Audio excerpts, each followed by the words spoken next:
morning. We are working on Lordland ethics of Christian counseling. This must be seventh session, right? Okay, so 7, 8, 9, 10. 4 weeks to go, including today. Right? Okay, we are working on AEACC Lordland ethics, the code. Ethicals especially, and this shows, how the Christian counselors do for their clients, and this is pretty important because these codes shows what kind of ethics we have. AACC has. By looking at AACC's ethicals, we can understand how they are serving their clients and how the Christian counselors are supposed to do, and how Christian counselors protect themselves. Okay? We want to just protect ourselves and our centers and our clients, and those are very essential because we don't want to just close our Christian counselor centers or lose our licenses for just little things like those. So we want to keep those ethicals. So by doing so, we are respecting our clients, and we are just valuing our counseling jobs higher. So these are by reading and understanding these ethicals, we can just do right things for our clients, and we want to just continue to do this. And 1-240 duties to consult and or refer. Christian counselors consult with and or refer to competent colleagues. So having competent colleagues is quite important because we don't want to refer our valuable clients to just to the people we cannot respect at all.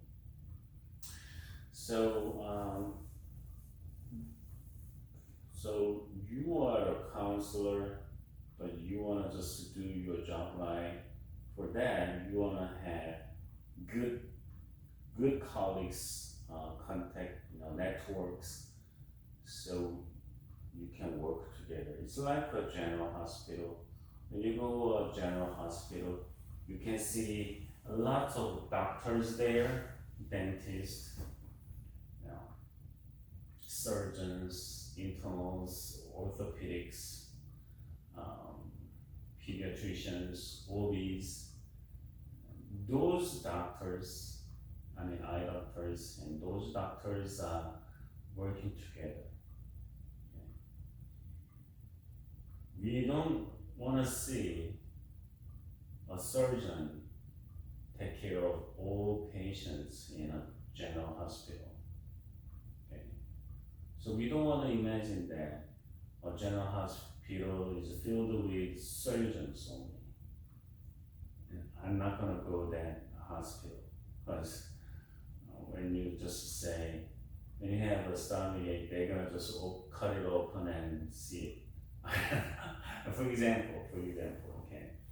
So they are working together with their own specialties. So that's the same thing. Counselors have specialties. You like psychoanalysis, but you are not good at reality therapies. You are good at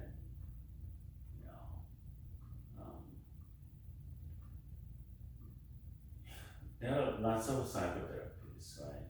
Transactional,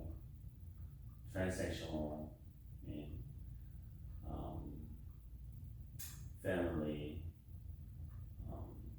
and some people are expert on depression, and some people are good at anxieties, obsessive compulsive disorder, or any other things. So we all have different kinds of specialties. So we want to just work together. Okay? It is a noble idea that you can counsel all people. You know, as I said, you're a surgeon and you can take care of all patients. That doesn't make sense. Okay. So we want to refer to competent colleagues. Do you trust other? Do you trust your colleagues? Do you trust other counselors you can refer your clients to?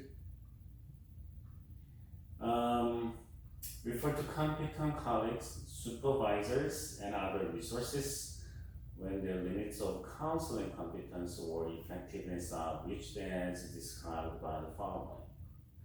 So these things from 1 to 4 and more, these categories you want to just consider before you refer your clients to those people. Well, you're gonna be measured by those standards too, because they want to refer their clients to you as long as they can trust you. As if they don't trust you, if they think you are not compatible, okay, then they're not gonna refer those people to you. Okay. Right. Let's think about this. Number 1 is when facing issues not dealt with before or not experienced in handling. When facing issues not dealt with before or not experienced in handling, you never touch the particular cases, situations. Well, you want to challenge it.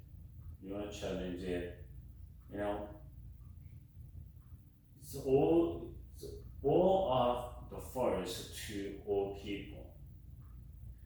But you are not confident in a certain situation and case,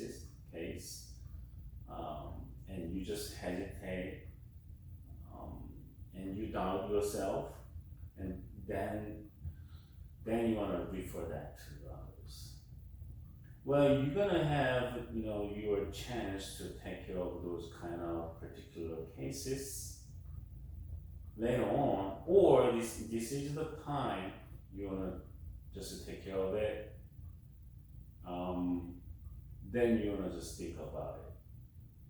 But when you wanna do it, I think you wanna just have your supervisor get closer to your case.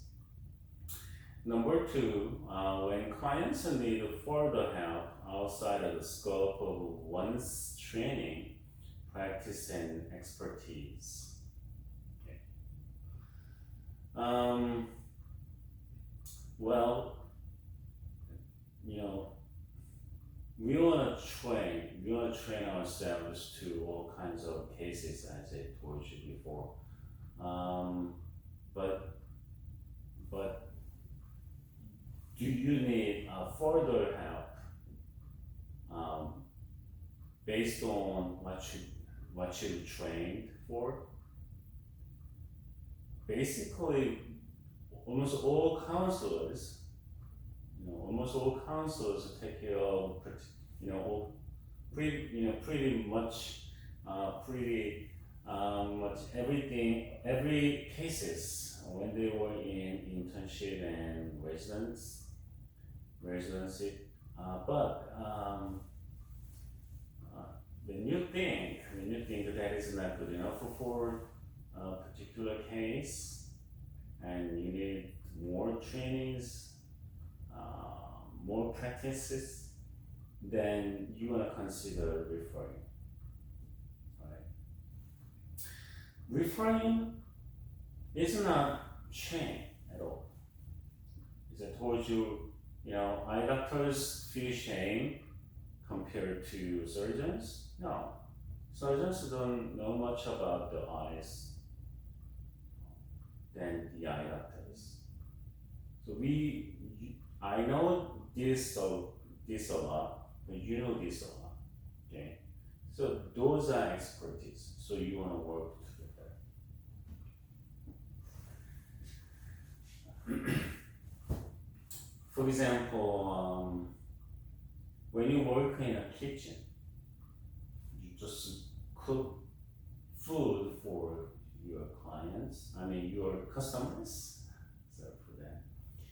And you chop it, somebody wash it, the food materials and vegetables, meats, and rice.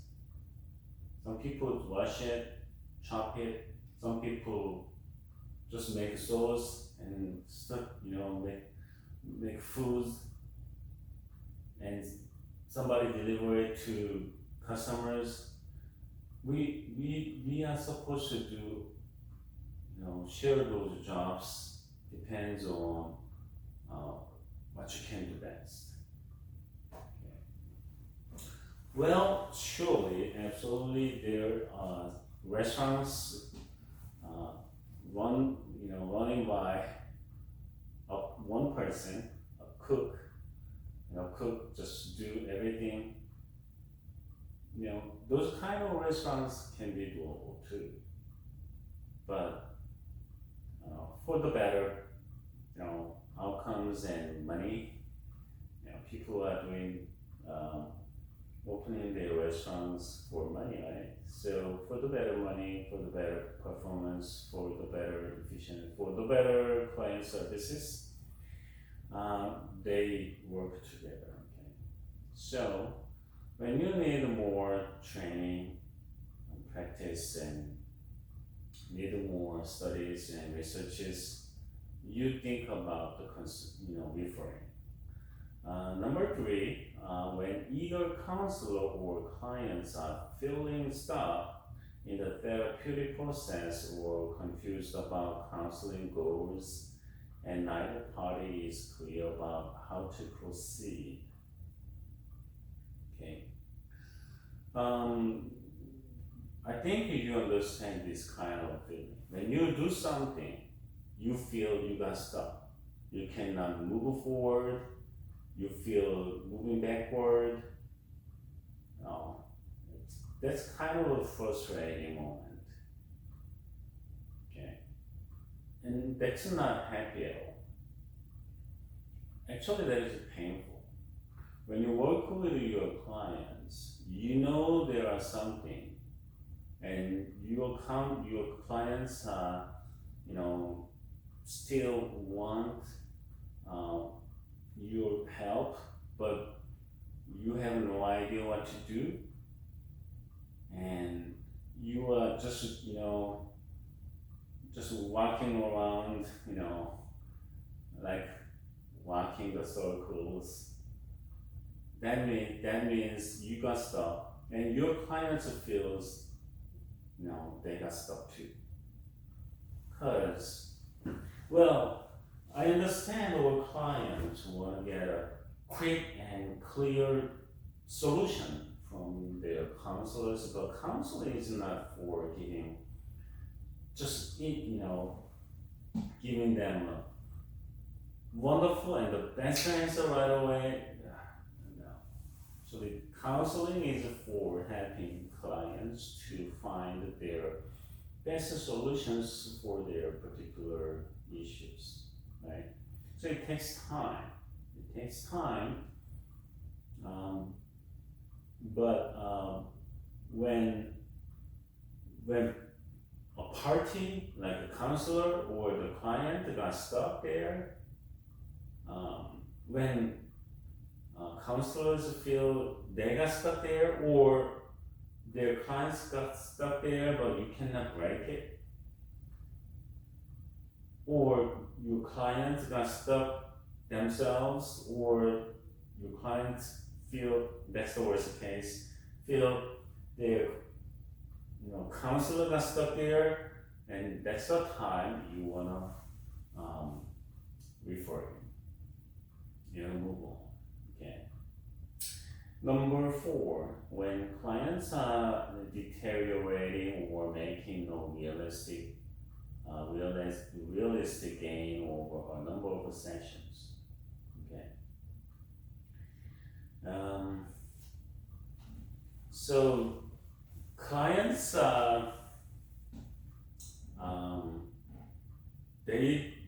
when they feel they are not getting proper services, or when they feel, it's okay, they can be wrong or right, whatever they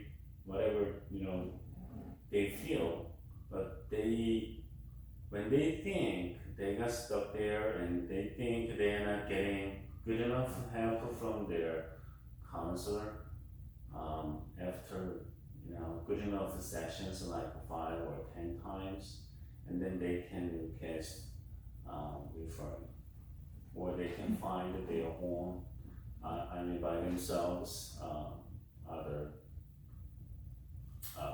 counselors. Number 5, when clients present on actual or imminent danger to harm themselves. For example, severe depression, suicidal intent behaviors, running away, excessive substance abuse, severe eating disorders, etc. Okay.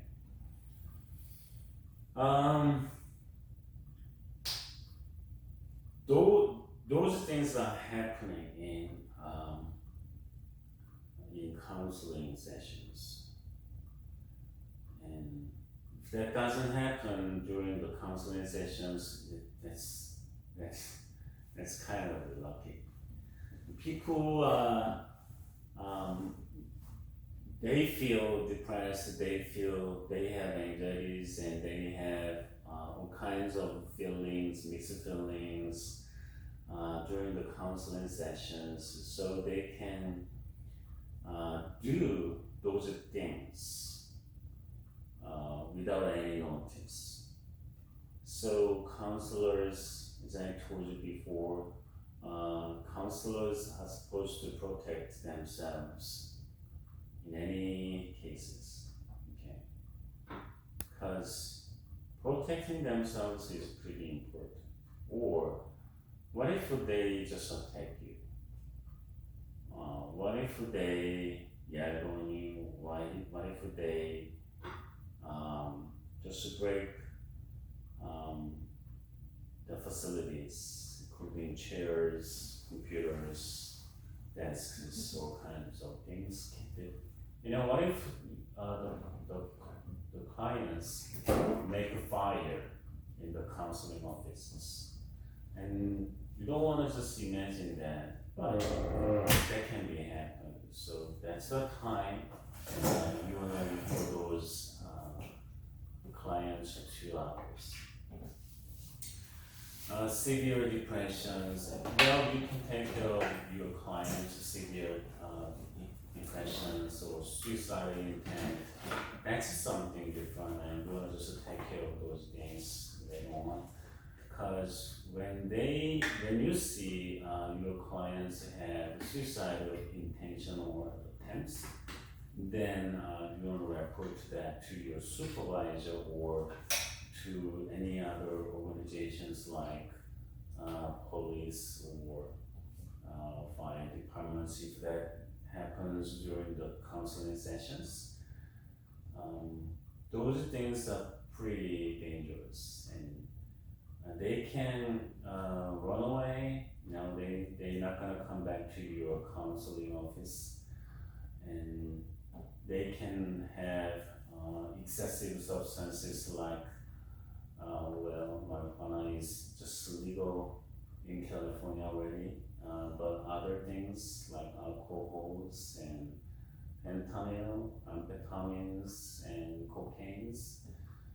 Those things are pretty dangerous for your clients and yourselves too.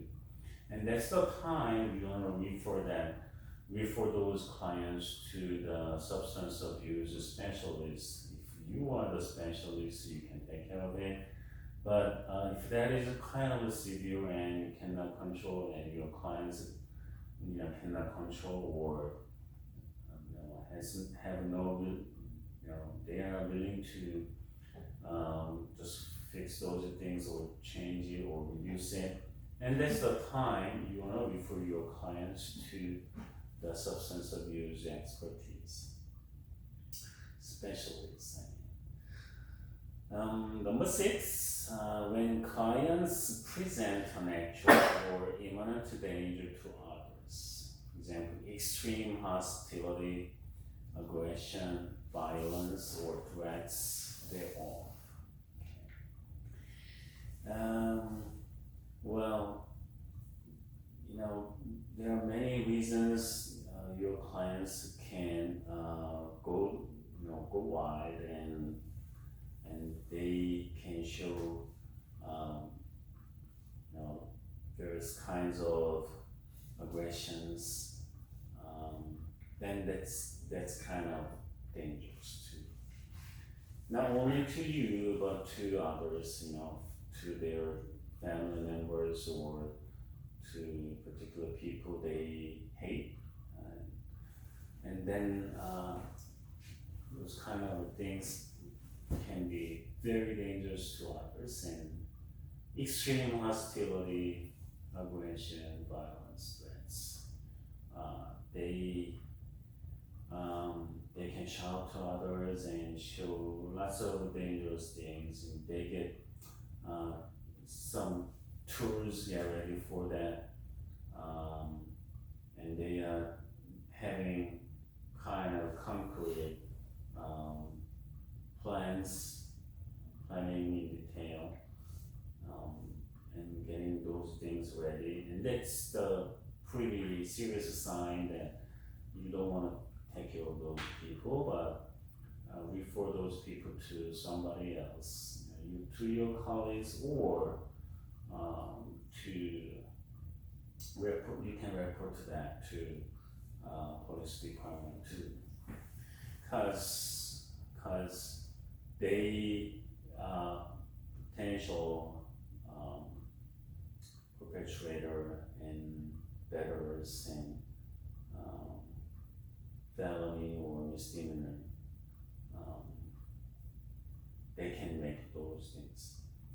When clients experience a marked decline in the ability to care for themselves and function in day-to-day life, for example, they don't want to take a shower, they don't want to just change their clothes, they don't want to eat properly, they don't want to sleep, so they just don't sleep for a few days or several days.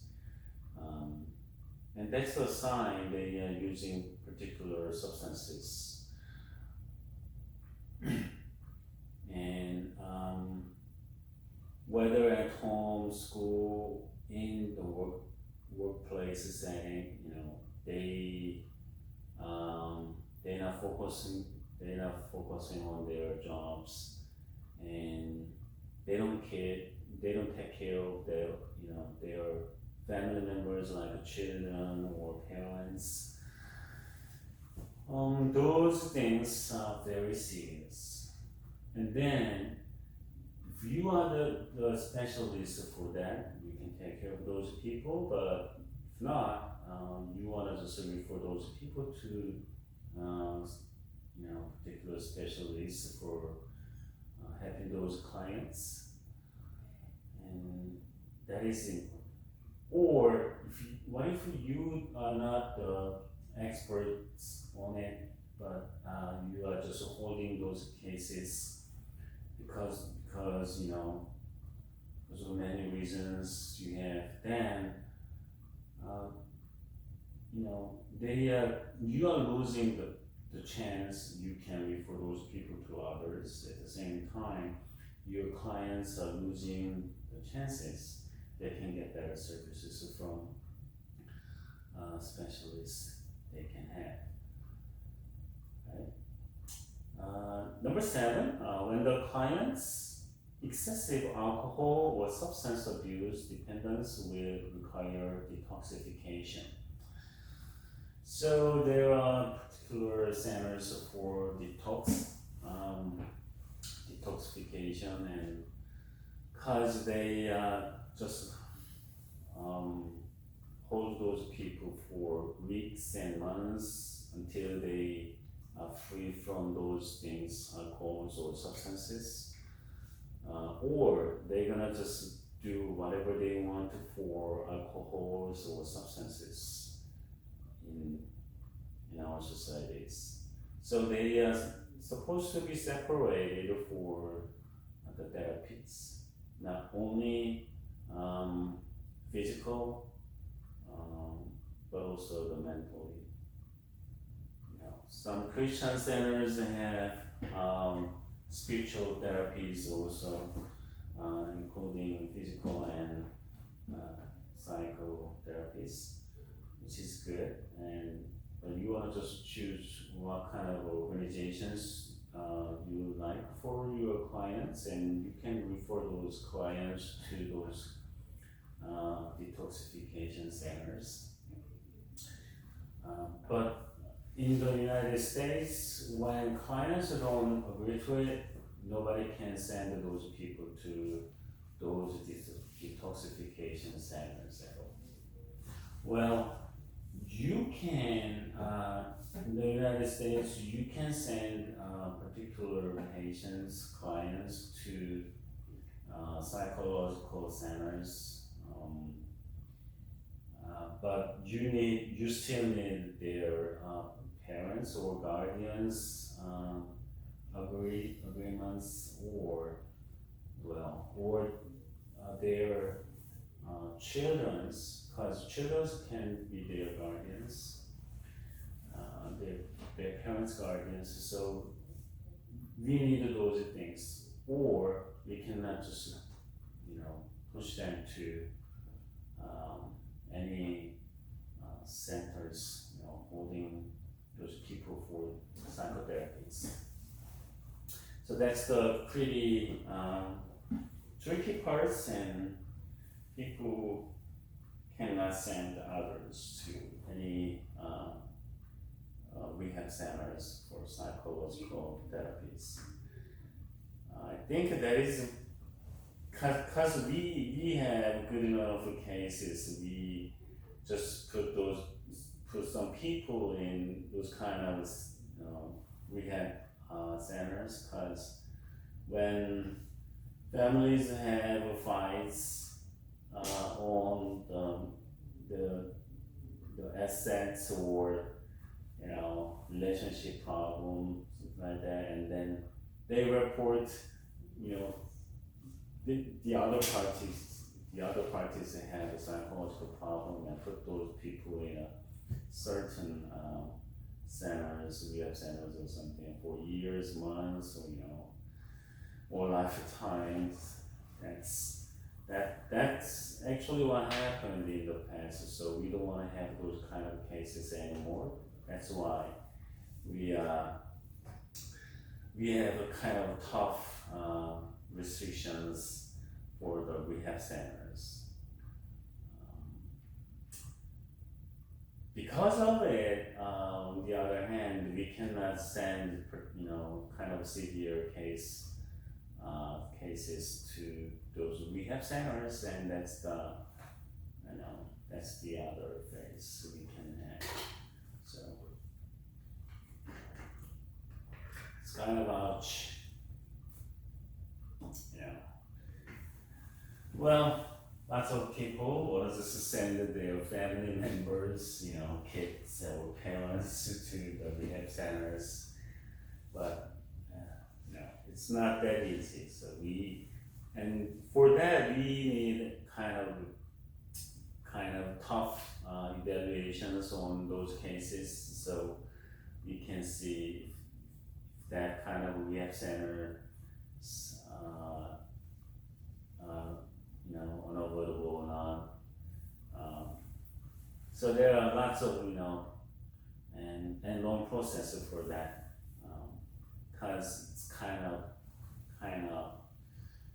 restricting somebody's freedom or something. Number 8, when the client's reality testing is severely impaired to the extent that judgment, orientation, emotions, and or memory is disordered. For example, delusions, visual, auditory hallucinations, dissociation, severe bipolar cycles, etc. Reality testing. So when we see our clients have reality problems, like they cannot judge right, and orientation, which means they cannot find who they are and who others are.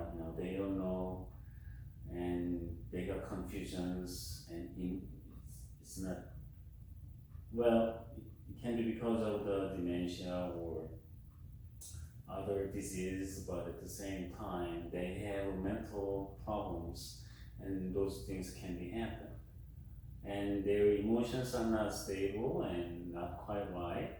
So when they laugh on dead dogs or animals or disasters, that's the problem, right? That's kind of a serious problem, and because their emotional systems got distorted, so they cannot have proper emotions to others. So after they, for example, when a person just kills, few people, and they don't feel any sorry for that, and lots of bloods and broken bones and cutting skins, but they feel nothing, or they feel happy or something like that. That's not what human beings have in general. Well, that is kind of a little bit different, but nowadays we got a guy who killed the ladies. It can be serial killing case, and he just said he has no guilty, and that's kind of sad. And they are trying to find the dead bodies from his properties. What the case is.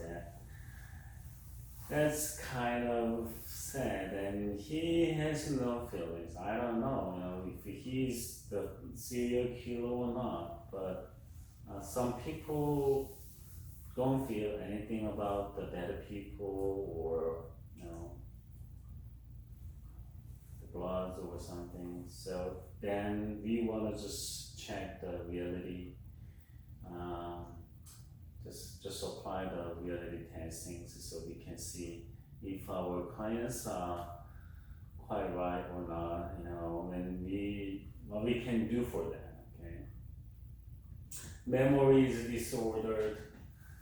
That's not only because of dementia, but because of psychological problems like serious traumas, and when for these things can be happened to some clients. They felt something they don't like at all, and they got traumatized, and then they are just saying that they don't want to just think about it again and again, and they just deny what really happened. And later on, they believe that certain things are not really happened. So that is kind of a memory. It can produce memory loss. For example, a guy just lost his daughter. His daughter was, quite young. His daughter was a toddler, and then after he lost his daughter, he got shocked and traumatized. Absolutely, that can be traumatized. I don't know, if that happened to me. I cannot. I don't know. I have no reason to believe. I'm gonna get disappointed with all kinds of gods or whatever, and then it will be very hard for me to have the normal lives back to normal lives. Well, then he just wanted to have his daughter back, but which is not can be happen at all. So, and then he just tried to forget it or deny it again and again. But later on, in a certain point, he's believing that his daughter is in another country or in another relative's house or something like that, and he's keep on buying his daughter's clothes, toys, books, and shoes, and all kinds of things. Then that's the point we can take care of that guy, or just to refer the person to somebody else who has specialties on it. Okay. Delusions and visual auditory hallucinations can be happen to schizophrenia. Of course, a lady I know, I see her once in a while on the street.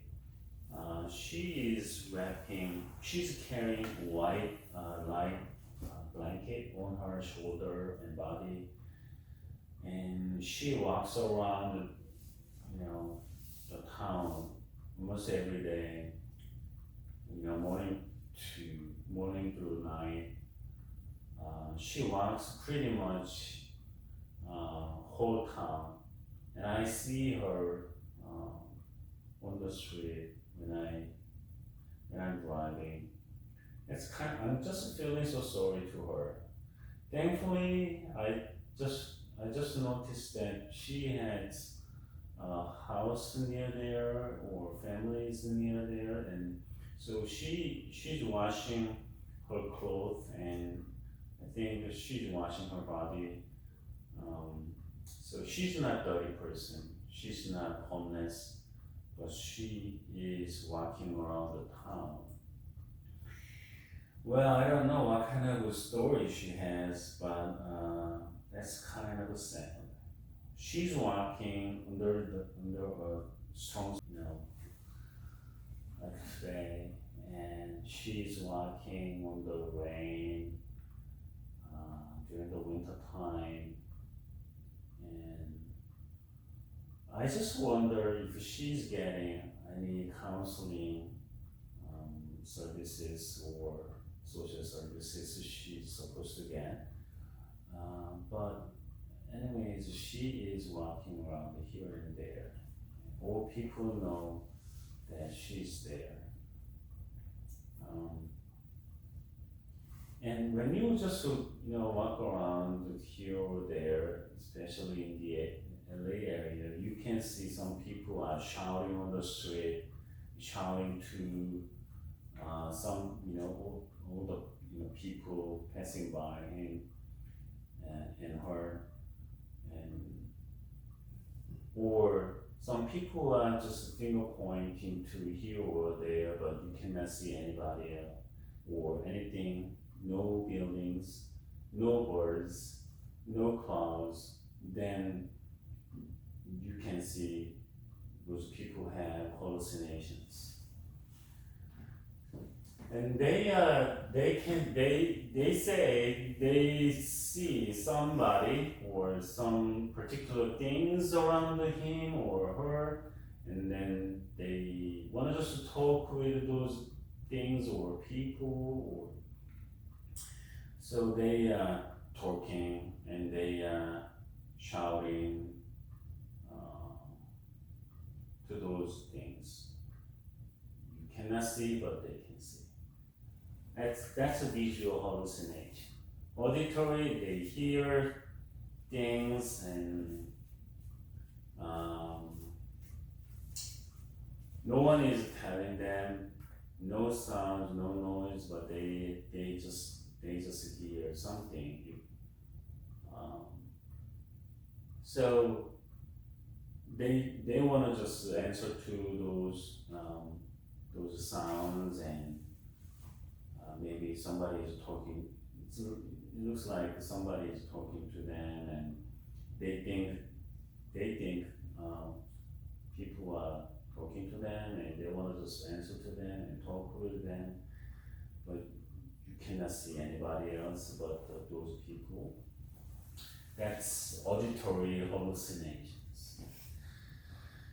And severe bipolar cycles, and there was a movie, and I forgot the title, and a guy just tried to escape from the I think he killed somebody, and actually he killed a priest, Catholic priest, and because he did hate the priest, and but he didn't want to go to jail, so he just acted and pretended that he has bipolar, and that actor, the lawyer was Richard Gere, and he just tried his best because he was believing that the guy didn't kill the priest, so he did his best, and the guy eventually released from the case. That's kind of bipolar, or multi-personal disorders means that's what he did actually, rather than bipolar. Multi-personal disorders means you are just living as yourself, but at the same time you can live somebody else's life in you. So you can be switching on and off.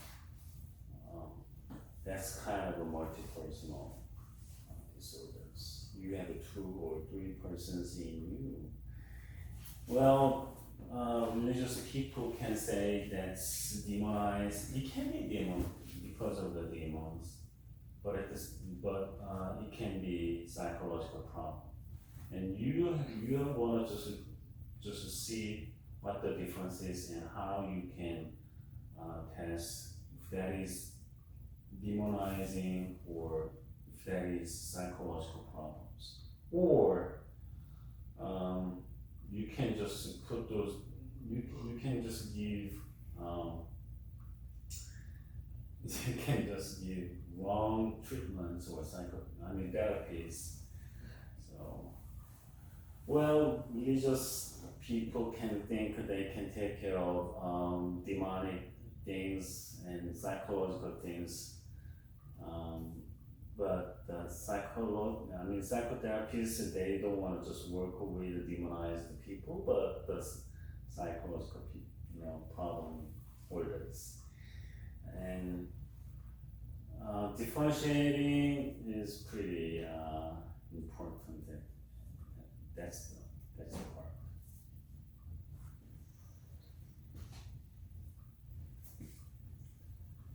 Okay. Number 9, when there is a strong transference or counter transference dynamic, that seems that in past despite attempts to address the issue. Transference is this.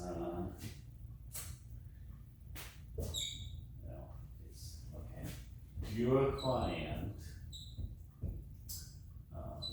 is here, and that's you, counselor.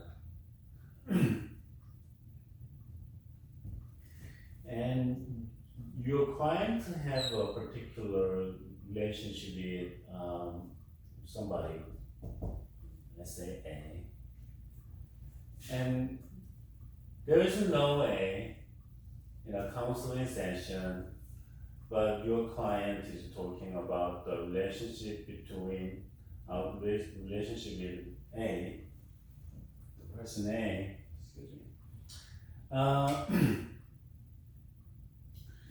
Well, during the counseling sessions, your client talk about A to the counselor, and somehow from a certain point your client can feel any feelings, whether that is love or hate with A, toward A.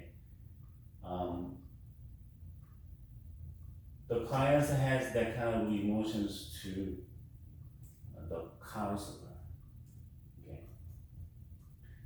For example, if the client has a kind of close relationships with A, which is love, let's say, and from a certain point your client feels any affections to the counselor, that's transference.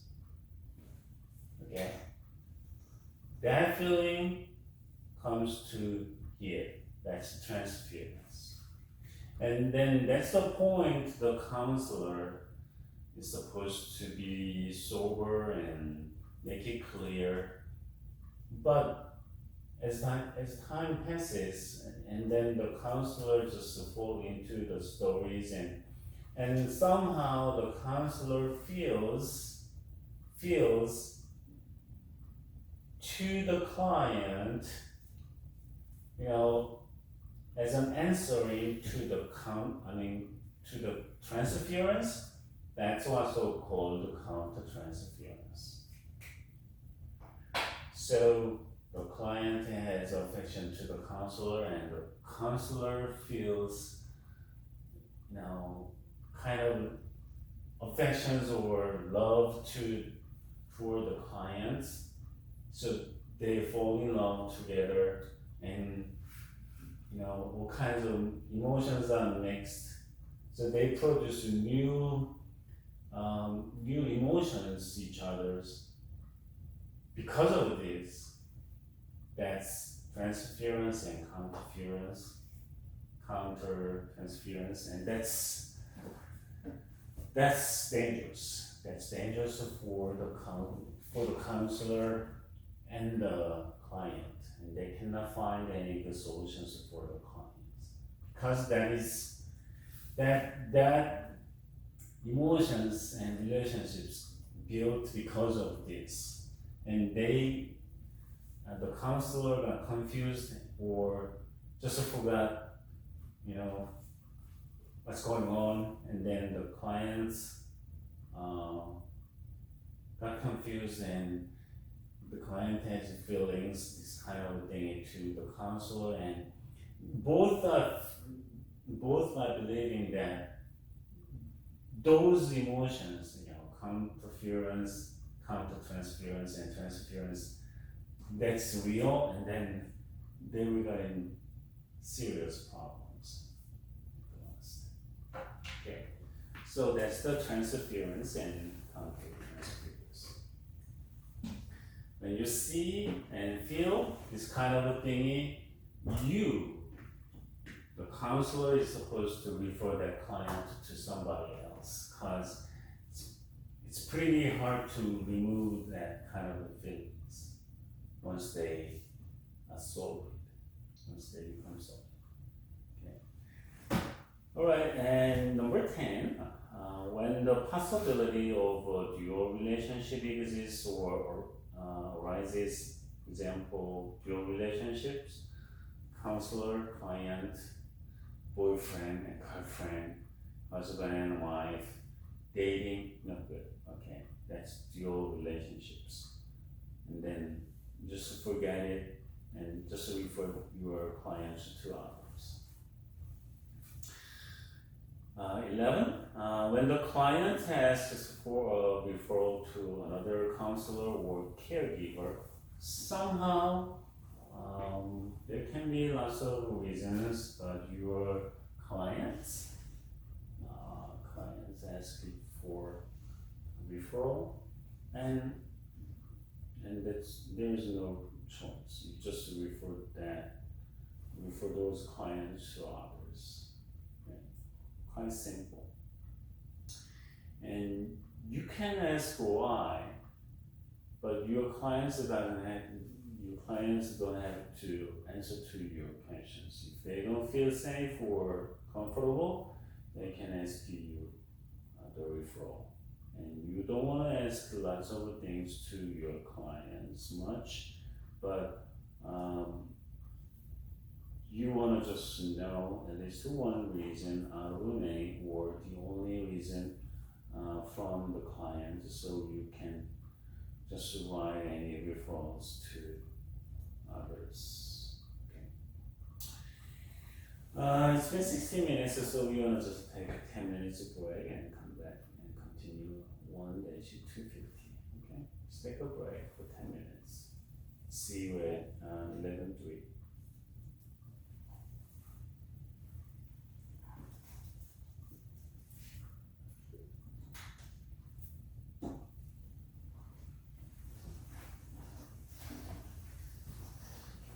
Continue that, but I just turned it off and started it again.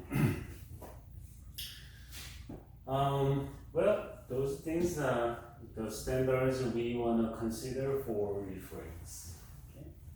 So don't be afraid of the referrals, because it's not shame on you, and it's not showing that you are not good enough or competent. So just don't worry about it. If you feel not comfortable with your clients because of those things, 10, 11 things, and you can just refer those clients to anybody else you can trust. Okay? Alright, we want to just continue the next two things, and that's 1-250, consultation practice. When counseling help is needed and with client consent, consultation may be attempted first. When in the client's best interest, and secondly, to improve the helper's knowledge and skill where some competence exists. So counseling help needed. Okay. With client consent, consultation may be attempted first. Consultation is not the counseling. It looks like a counseling, but it's not quite counseling yet. Okay. But they want consultation first, so we can do that. And counselors shall take all reasonable action to provide consultative help to the case in order to gain and maintain a reasonable progress toward the client objectives. Yes, our clients have their goals. They have pains, and so, hi Joe, how are you? So when they have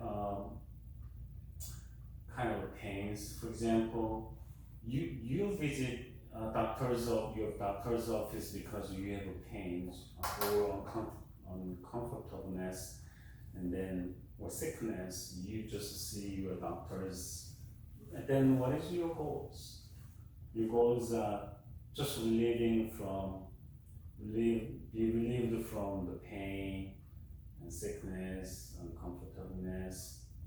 Those things are those patients goal, right? And counseling clients have similar goals, and they have kind of serious relationship problems and anxieties, depressions, and all kinds of mental health issues. Then they have their own goals, so they want us to see their counselors.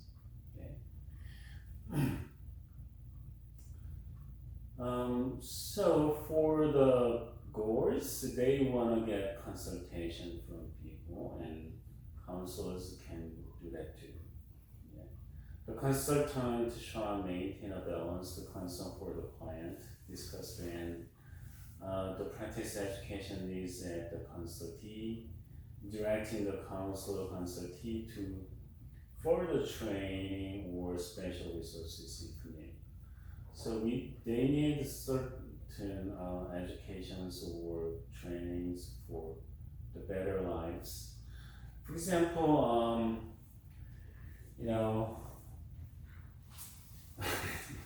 I just met my friends last weekend. A friend of mine, he walks almost every day, 1.5 hours each. It's a lot of walking. And the other friend is working out this and that, and I just told them I just run 7 miles a day every day, and they got surprised. 7 miles running, really? And I just said I'm planning that for last 2 months, and they just laughed on me. We want to do something, but we cannot do it because of many reasons. Because of the bad habits, and you have no time, you have no energy for that. You can just blame even this and that or others, or there's tons of things you can use for excusing you are not doing the right things, good things. Okay. Then what you need is that just erasing the bad habits and building new habits, and you have no idea what to do. Or you have some ideas, very good ideas for that, but you don't want to practice it. You want to practice it, but you don't practice it, which means you can't practice it because, for example, you don't really want it, or you don't want to just have canes for that, because once you change your life, even the little things, it takes time. You have to focus on it, you have to practice it, which means those are building uncomfortable experience to you. Okay? For example, this is the example. When you cook, you just turn the exhaust fan almost every time. Okay. I want somebody can invent as soon as you just turn the stove on, the exhaust fan turns on automatically. I think I need that because, that's what really happening in my home. My wife, I'm not just blaming her or something. Okay, don't get confused or blame me for that. My wife wants to cook something, and she just forget to turn the exhaust fan on. I believe she remembers that maybe 30% of the time, which means the all kinds of food smells spread to the whole house. Even though she has a wonderful machine, the exhausting fan, kind of vent, she just pushed the button and it sucks up all kinds of, smells and heat and the bad, kind of bad stuff like killing her lungs actually. When you have stir fries and when you use the gas stove, and it makes CO2 a lot of CO2.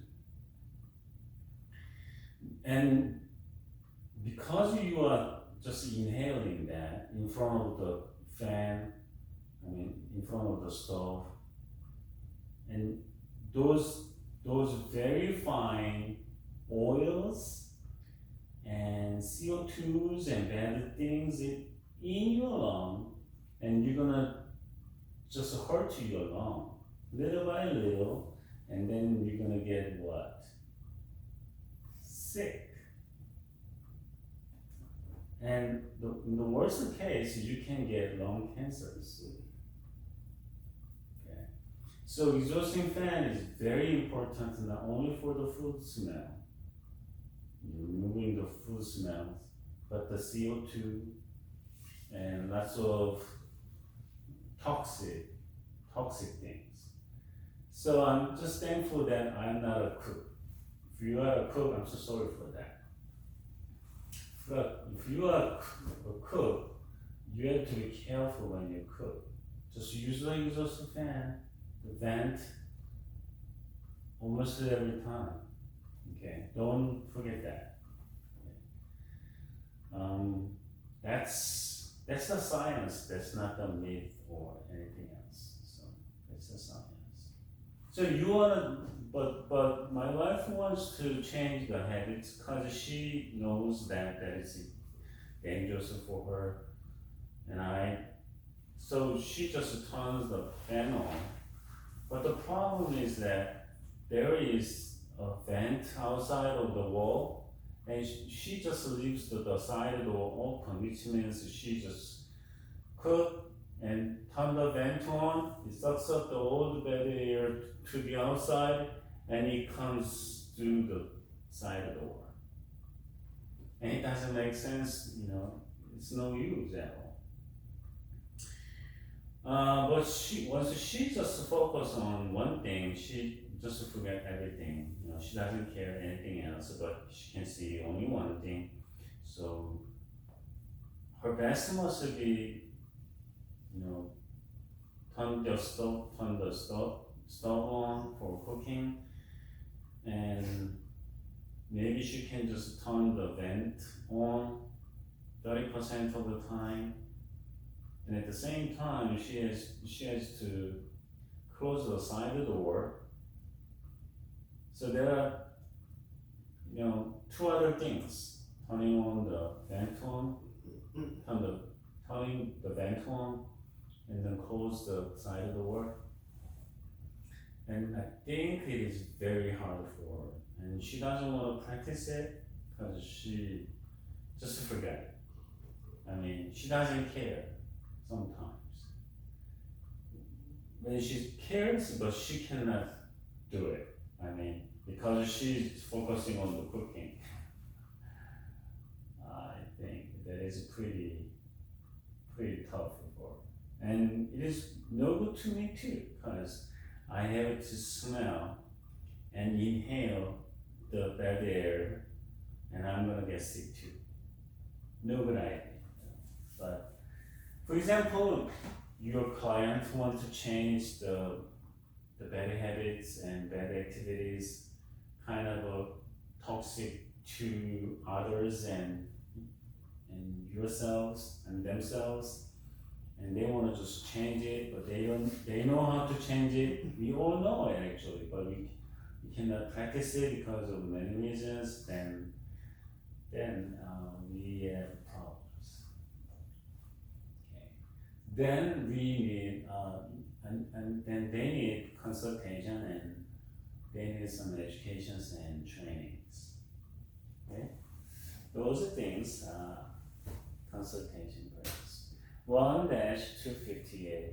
Referral practice. Referrals should be made in situations where the client's need are beyond the counselor's ability or scope of practice, or when consultation is inappropriate, unavailable, or unsuccessful. Referrals has to be happened because as I told you before, you cannot take care of any bipolar things because that's not your expertise and you are not interested in it and you have no good experience with that. Then you want to just refer your clients to others. Absolutely. So don't be hesitated. Just do it as soon as possible. So, after kind of a thorough test and differentiations and considerations, and then you cannot provide a proper practice or consultation is not quite appropriate. You want to just refer your clients to others. Okay. So just be mindful that consultation is a good way to help your clients and best way to protect yourselves. Referrals should be offered only after the client is provided with informed choices among referral sources. So when you refer your clients to others, you don't want to just send your clients to a particular person. You want to just let your clients know why the referral is unavoidable and that is necessary for the client's benefits. And then you want to just show your clients what kind of choices they have. Okay? Right? And so they can choose the, other counselors or therapists they want to work with, male, female, and the backgrounds, and then they can choose what they want. As much as possible, counselors are referred to show honor prior commitments between client and referring counselor, organization, or church.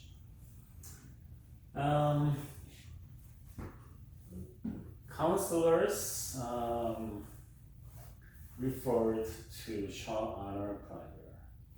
Yeah. So referring itself is a part of counseling and psychotherapy, and you don't want to lose your fame or honor before the before the referees, which means you do your best, okay, and you provide all the best things to your clients, and then your clients can respect you when they got referees from you. Okay, that's important because you don't want to lose your reputation through the referees. So just keep that in your mind for that. And 1-250B, seeking Christian help if available. When we are just remember that we are working on AACC, Christian counseling. So when consultation and referral services that advocate and support a Judeo-Christian worldview are requested by the client, Christian counselors first seek out the best faith-based help available at a higher level of knowledge, skill, and expertise.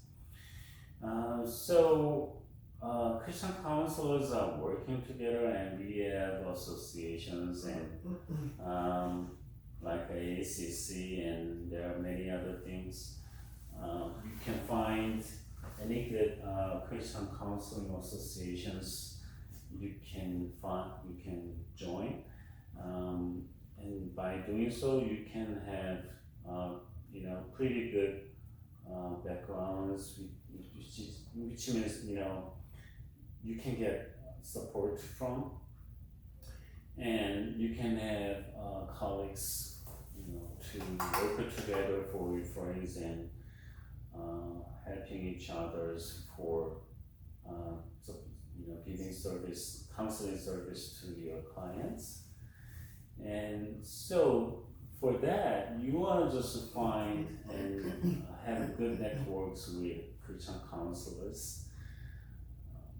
So if you don't find any good Christian counselors, you have no other choice to refer your clients to the secular counselors, which is not bad, but the first choice must be Christian counselors you are working with, okay?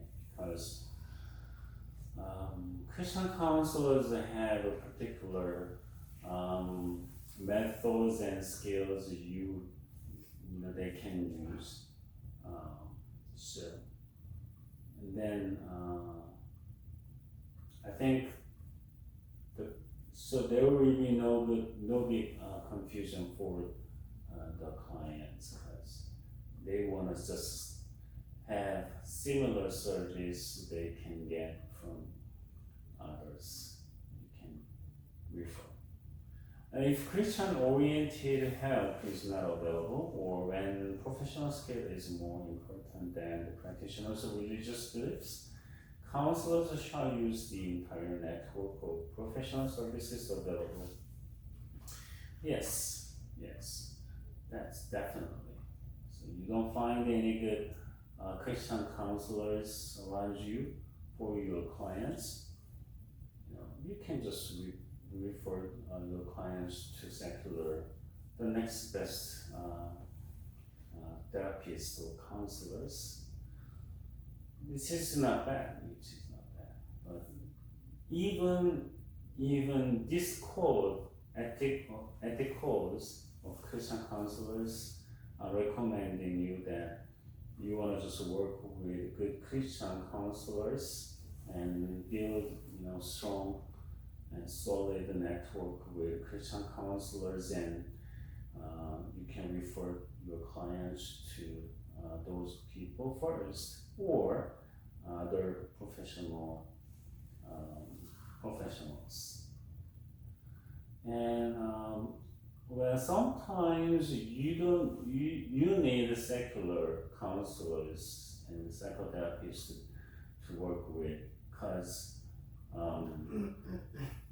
when you have Christian clients,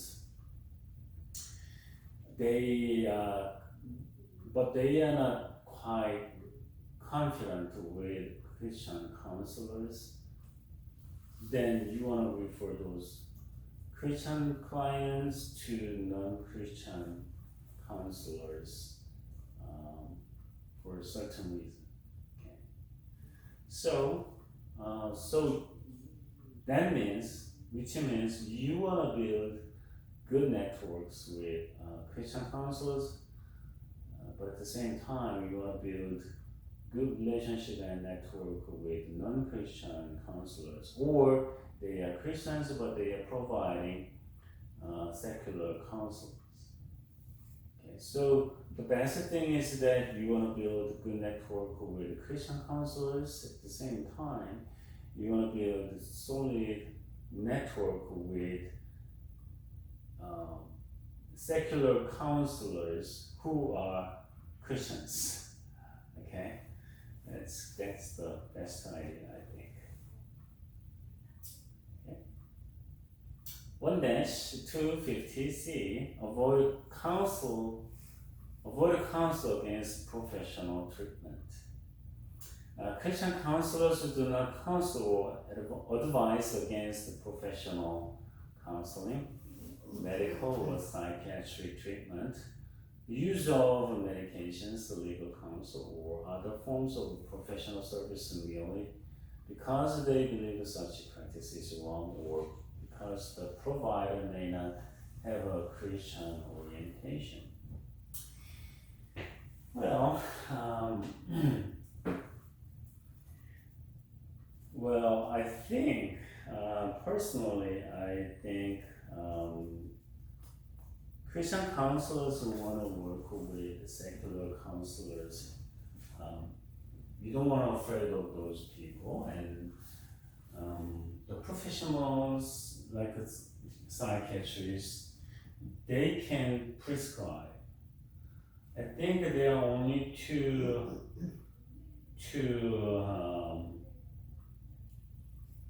places psychotherapists can prescribe. Like I don't know, I'm not quite sure. It must be someone or Guam or some other states, I think. Other than that, no psychotherapist can issue any prescription. Only psychiatrists can prescribe the medications. And I think, some medications are very helpful to our clients. For example, antidepressant, Prozac, excuse me. Because people cannot control themselves. Sometimes they have no idea what to do. And if that depression level is too low, people can go to suicidal attempts and practice. There are more chances. So we can just help those people with medications. When you are sick, when you have caught a cold, then you have cold, you just use cold medicines. Robitussin or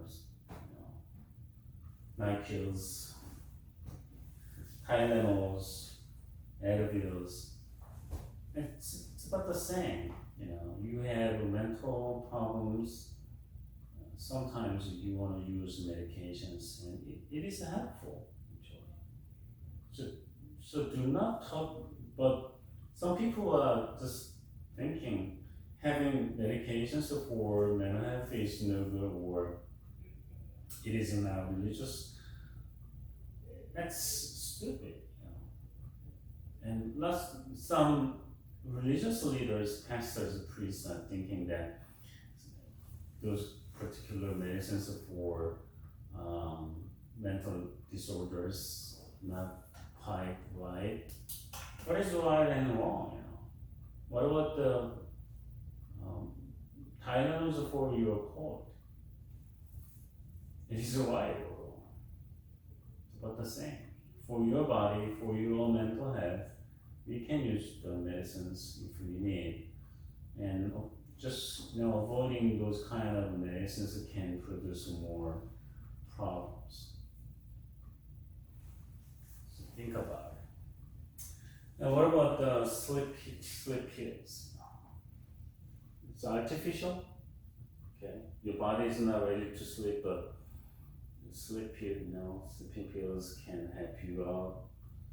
It is artificial. It is okay for in religious ones.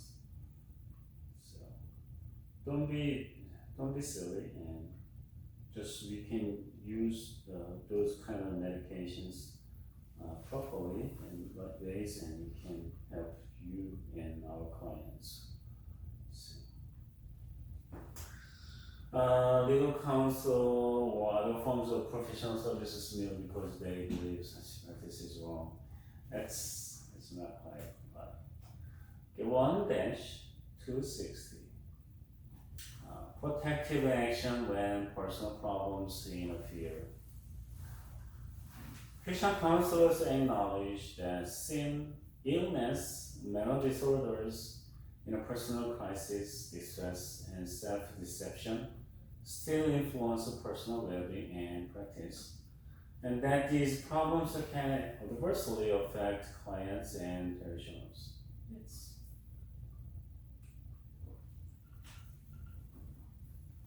yeah, those can affect your well-being. You know, well-being. It doesn't mean that you have no problem. You have a problem. We all have problems.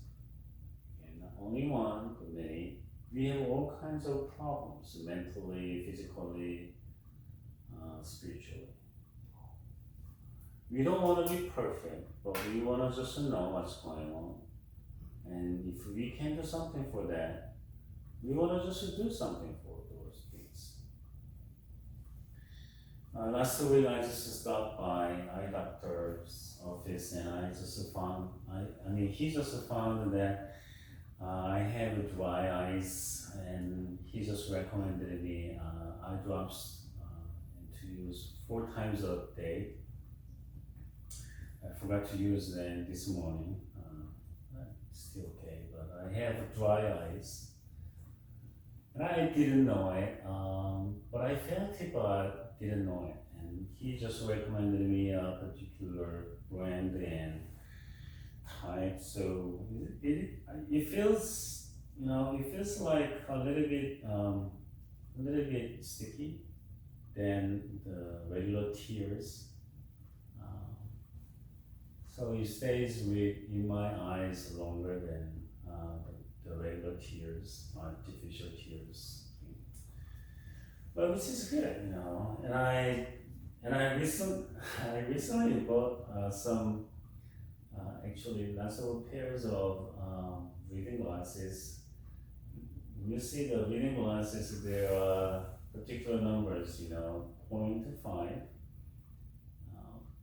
1 and 1.25, 1.50, 1.75, or something like that. So the higher the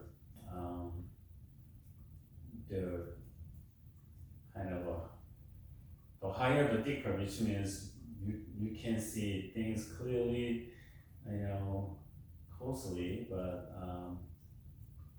sometimes it is easy when you just use too much higher things. And the doctor just told me that I'm not supposed to use those over-the-counter eyeglasses because those are same, but my eyes are different. So because my eyesight are different, if I just use the same glasses, the lenses, then I have to, my eyes and the muscles and brains have to work hard to adjust my eyes to the glasses, and I'm gonna get tired more. Okay, it is worse. It is better for my eyes. then what? We need physical, things to be fixed and mental, and it's like using the right glasses. We need something for our minds and spirits. So we need something for it. Okay?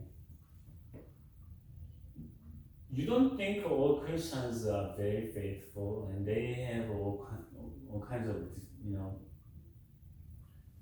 various level of the faith. So some people are very strong, some people are weak, or things are happening. And lots of friends of mine just left the church because they didn't see gods they saw before, and they don't trust the God anymore because nothing is happening to their lives.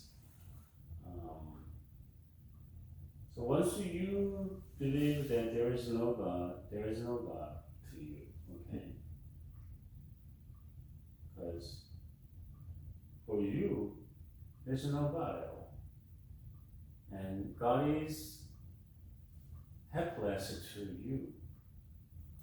Well, God can do many things, but it is helpless to you. Okay?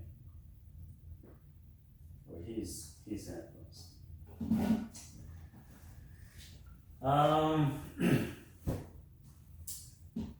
So, protective action when personal problems interfere. Okay. So those things can interfere your things. When it is realized or highly likely that personal problems may incapacitate or bring potential harm to one's clients, Christian counselors will refrain from or reduce those particular professional ministerial activities that are or could be harmful.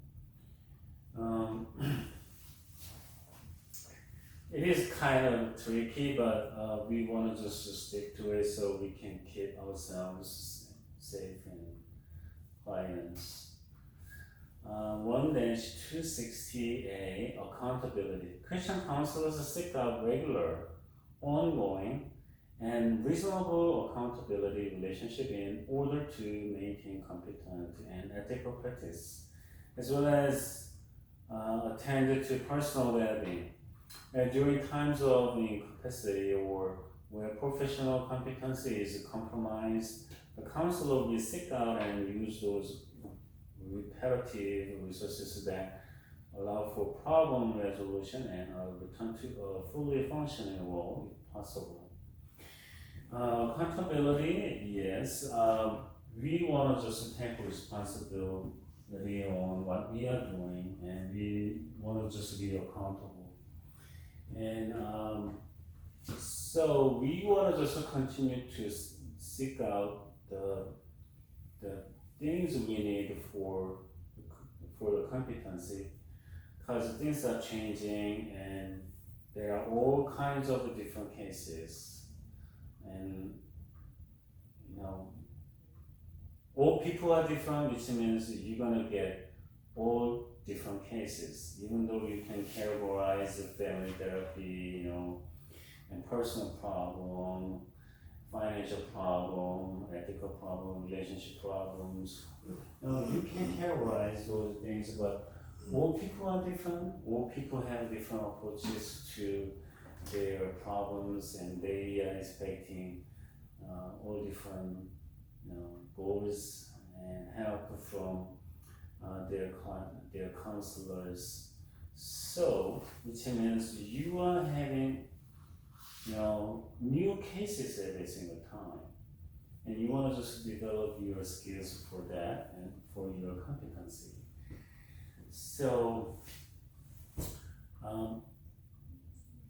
but you want to just have excuse for this and that for your counseling and ability to help people with counselings, and you are not in trouble, and that's way less than the ethical standard we are supposed to have.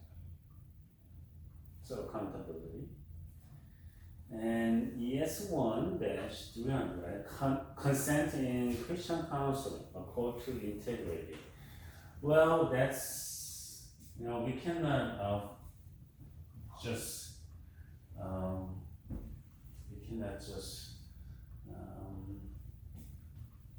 stress only more than that, the integrity. That is because we are not just a machine to provide the counseling. I don't know, maybe AI is gonna counsel people later on, because I think AI is pretty hot topic nowadays, and you can ask anything you want to know to AIs and ChatGPT or whatsoever. And a friend of mine just showed me picture he created through ChatGPT. It was a nice picture. Was kind of surprising for me.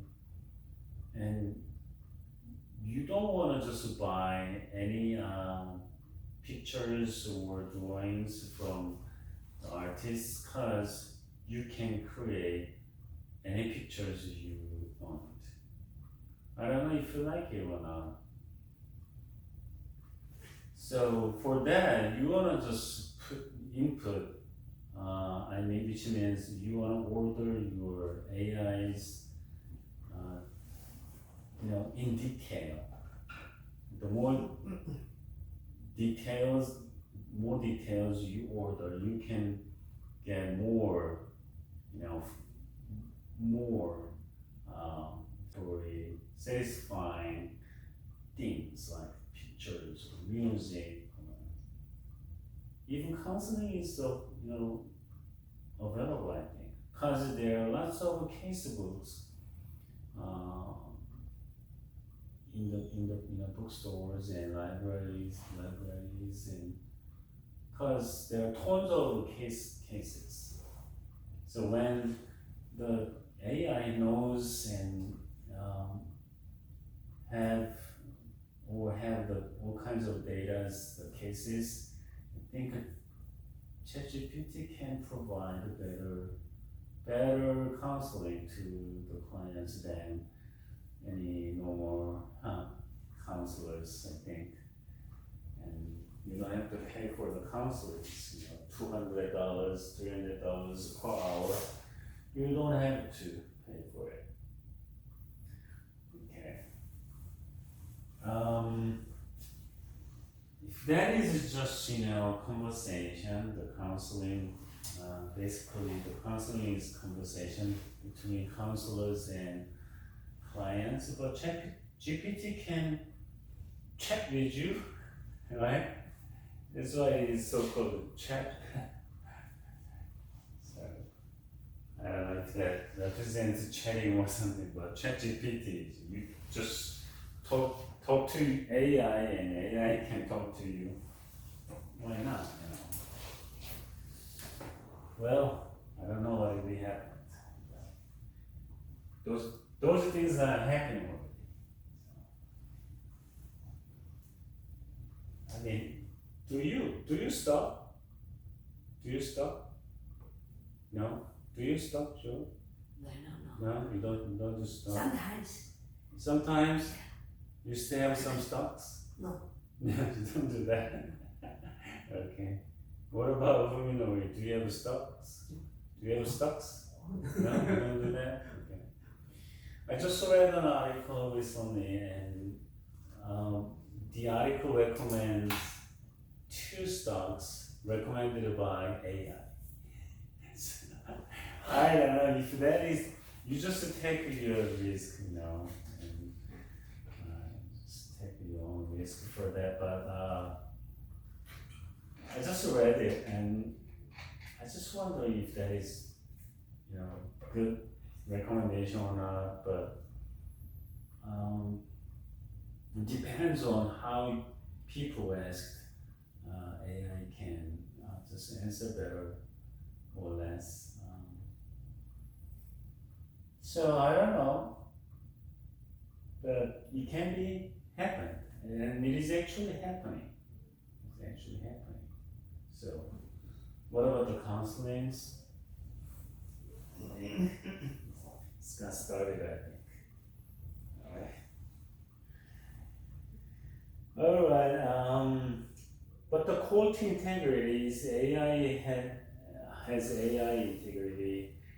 I'm not quite sure. Depends on who is, chatting it. Just ordering the AIs. But the fundamental right of client self-determination is a foundational pillar for counselors and their clients.